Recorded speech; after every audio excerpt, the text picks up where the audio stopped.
A lot of different things. He has done immense, 30 plus companies, all of them successful in medical device arena.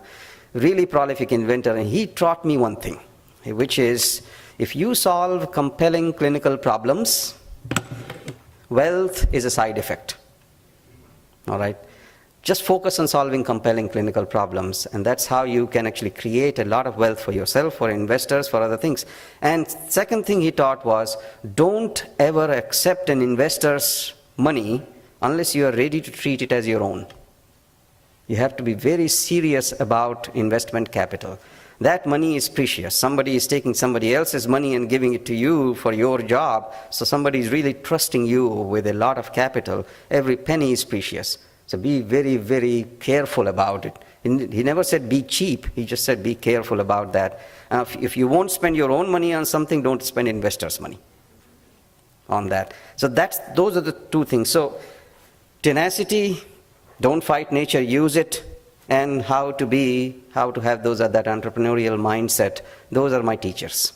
And all these industries, the companies that I've gone to, they are my teachers. These are my alma maters. So, that gave me the courage in roughly 6-7 years ago, or actually 10 years ago this month, to start Pearl.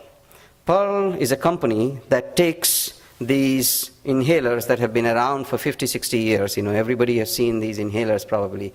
Shake, orient, inhale. Spray and inhale. So these are called metered dose inhalers. These inhalers have a valve, which looks something like this. And these valves have a tiny chamber, which meters out a tiny little amount of liquid in which drug is supposed to be captured. And that metered dose then is sprayed, aerosolized, and that's what you inhale. They are called metered dose inhalers. They were invented back in 1950s. So I was at a company called Nectar Therapeutics, and they had this exquisite technology with which fantastic new meter dose inhalers could be made, but that company was not funding these products. And I wanted to focus the company on going to the lungs when the company was focused on going through the lungs with insulin to the rest of the body. That was Nectar Therapeutics. So after 2 years of proposing that their fine particle technology could make great products for asthma and COPD, the management said, no, we cannot fund it. Too big a program, primary care sales force, lots of capital needed. We are focused on insulin and other things.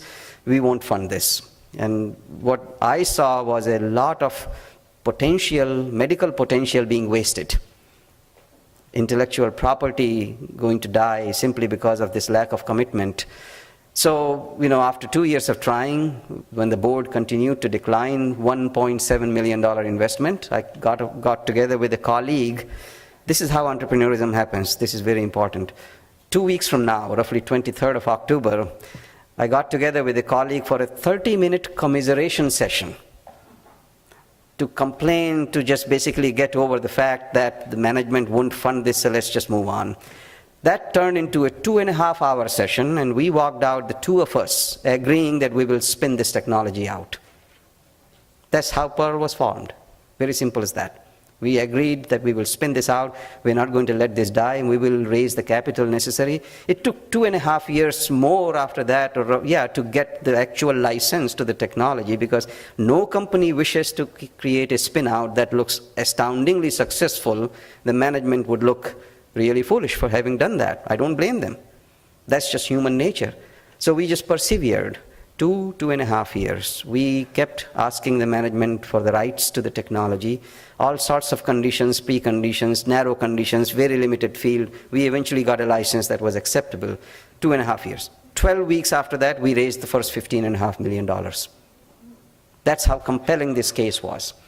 So when you have the right judgment, the right people, you can get the right capital if your plan